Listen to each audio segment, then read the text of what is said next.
Hello, today we are going to talk about how to measure frequency agile signals on the Rohde and Schwarz Fpl1000 spectrum analyzer. The Fpl1000 can have 40 MHz analysis bandwidth, and thus it can analyze any signals which are hopping, chirping, or otherwise varying in frequency over that bandwidth.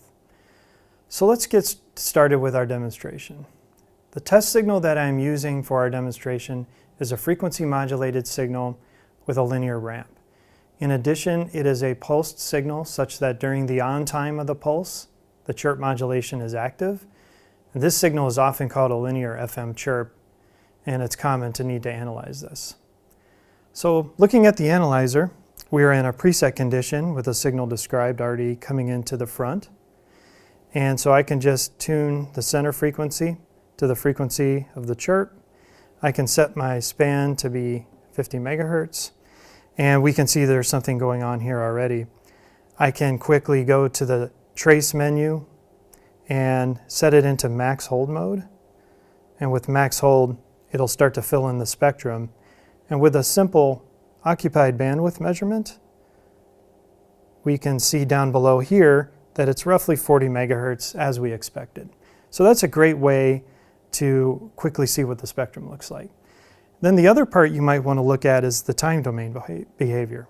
So if we go to another tab on the analyzer here, we have the IQ analyzer mode.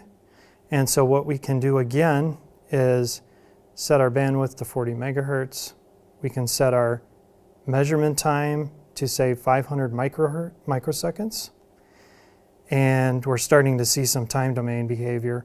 A couple other things we can try is to stabilize the signal with an IF power trigger since we have a pulse signal.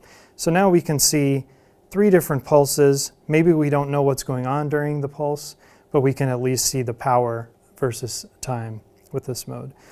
So to get a little bit better idea of the timing, I can use a couple markers.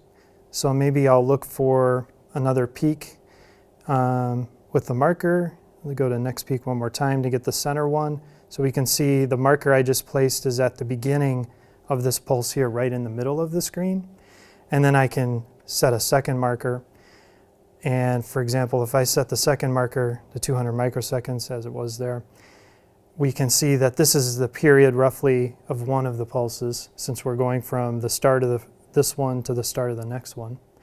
And then if we go and change this delta marker to 100 microseconds, now we can see the delta marker ended up right at the end of this pulse here in the middle.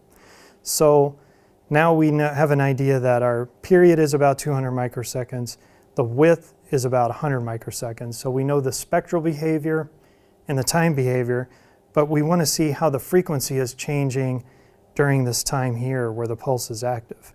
So for that, I can get one more tab and go to the analog demodulation measurement mode.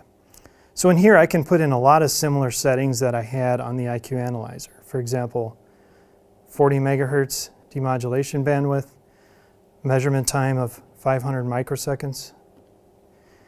And if I set my trigger to be power again, I get stabilized. And we are now seeing frequency versus time, but we probably need to change the scale to get a better look of what's going on here. So if I go to the scale configuration, and since we're expecting 40 megahertz of change, if I set 5 megahertz per division, you can see that we're going from down here minus 20 megahertz up to plus 20 megahertz in our frequency versus time plot. And one of the common measurements people need to make on these type of signals is the linearity of this frequency, linear frequency behavior. So again, we can use the markers. First thing we can do actually, since there might be some noise from the full 40 megahertz bandwidth capture, we can go into the bandwidth and maybe put some filtering on the video signal.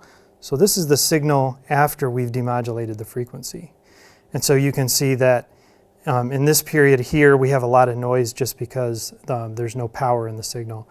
But in here, we're seeing the frequency variation. It's been smoothed out a little bit due to the video bandwidth. And so to get a basic idea of the linearity, again, we can use our markers, and I can drag this marker over somewhere towards the beginning of the chirp, maybe after it's settled. And then I can put the second marker at, say, 75 microseconds. So I've got two markers 75 microseconds apart.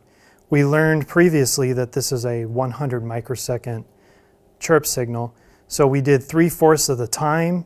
And if I take a look at the delta frequency between the two, it's 30 megahertz, which happens to be 75% of the expected bandwidth. So we know in here we have a nice linear chirp as expected. And the final thing you can do is if I just click on this multi-view, I can get all these different modes, the spectrum, the time domain, and the frequency demodulation all in one shot. And I can even turn on the sequencer, and we can sequence between the different measurements and get a great overall picture of the signal. So in conclusion, the FPL1000 from Rohde and Schwarz provides great capability for analyzing frequency varying signals on an instrument with RF performance that is best in its class, with a modern user interface and an attractive price point. Thanks very much for your attention.